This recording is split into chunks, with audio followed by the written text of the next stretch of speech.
वहीं साइबर अपराधों पर लगाम लगाने के लिए सरकार ऐसे स्वयंसेवकों को तैयार करने जा रही है जो राष्ट्रहित में सरकार के साथ मिलकर काम करेंगे। फिलहाल स्वयंसेवकों का पहला समूह प्रयोग के तौर पर जम्मू कश्मीर में काम कर रहा है और इस राज्य से मिले फीडबैक के आधार पर सरकार इसका विस्तार करेगी। लेकिन इसके विस्तार से पहले ही सरकार की इस योजना पर सवाल उठने लगे हैं। आखिर क्या है ये योजना, देखिए इस रिपोर्ट में।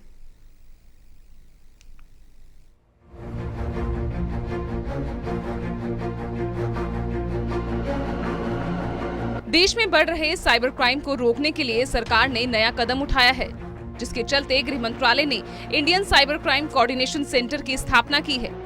इसके तहत साइबर क्राइम को रोकने और राष्ट्रहित में सरकार के साथ मिलकर काम करने के लिए स्वयंसेवक या वॉलंटियर्स तैयार किए जाएंगे।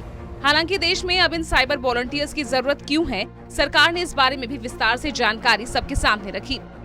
लेकिन साइबर कानून और निजता के अधिकारों के क्षेत्र में काम कर रहे कार्यकर्ताओं ने इस पर गहरी चिंता और आशंकाएं व्यक्त की है। वहीं सरकार की तरफ से कहा गया है कि अभी ये प्रोग्राम परीक्षण के तौर पर जम्मू कश्मीर में शुरू किया गया है।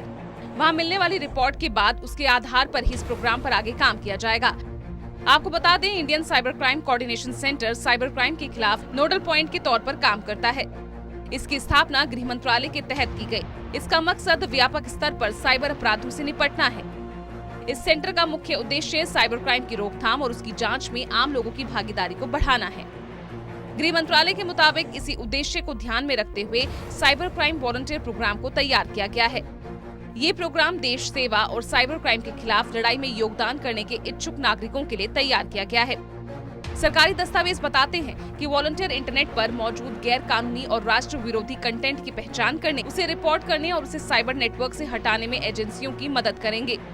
ये साइबर वॉलंटियर्स ऐसे किसी भी सामग्री को रिपोर्ट कर सकते हैं जो इनमें से किसी पहलू से जुड़ा कंटेंट हो।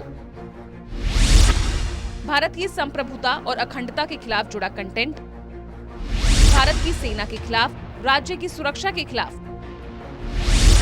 विदेशी राज्यों के साथ मैत्रीपूर्ण संबंधों के खिलाफ,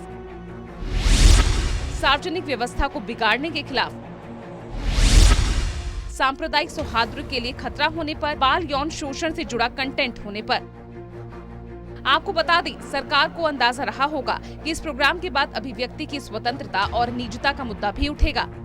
इसीलिए सरकार की तरफ से सभी वॉलंटियर्स से अपील की गई कि वो सबसे पहले भारतीय संविधान के अनुच्छेद 19 को जरूर पढ़ें, क्योंकि अनुच्छेद 19 अभिव्यक्ति की आजादी की व्याख्या करता है। सरकार की ओर से दी गई जानकारी के मुताबिक भारत का कोई भी नागरिक शर्तें पूरी करने के बाद ही वॉलंटियर बन सकता है।